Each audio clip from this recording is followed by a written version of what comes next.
ప్రహరీ గోడ కూల్చివేత వివాదంలో పెద్దపల్లి పెద్ద మనిషి గోడ కూల్చివేసిన వ్యక్తిపై కేసు నమోదు. ఈ ఘటన వెనుక సూత్రధారి పాత్రధారి మాజీ ప్రజా ప్రతినిధిగా సమాచారం. పోలీసు అధికారుల సమయస్ఫూర్తితో సద్దుమణిగిన సున్నితమైన అంశం. పెద్దపల్లి పట్టణంలోని బస్టాండ్ సమీపంలో గల ఒక ప్రార్థనా మందిరానికి సంబంధించిన ప్రహరీ గోడ కూల్చివేత ఘటన సంచలనం సృష్టించగా, ఈ వివాదంలో కర్త కర్మ పెద్దపల్లి పెద్ద మనిషి అనే ప్రచారం సాగుతున్నది.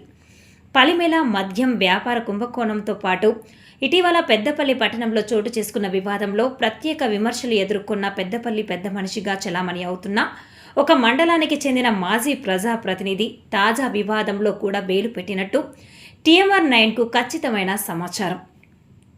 వివరాల్లోకి వెళితే పెద్దపల్లి పట్టణంలోని ఒక ప్రార్థనా మందిరానికి సంబంధించిన ప్రహరీ గోడను సుమారు 30 ఏళ్ల క్రితం నిర్మించారు.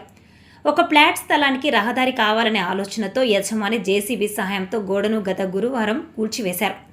ఈ విషయం తెలిసిన నిర్వాహకులు పోలీసులకు, మున్సిపల్ అధికారులకు సమాచారం ఇవ్వడంతో సంఘటన స్థలానికి చేరుకున్న అధికారులు పట్టణ మ్యాప్ను, పాత రికార్డులను పరిశీలించి పంచనామా చేసి అక్రమంగా గోడ కూల్చిన వ్యక్తిపై పోలీసులు కేసు నమోదు చేశారు.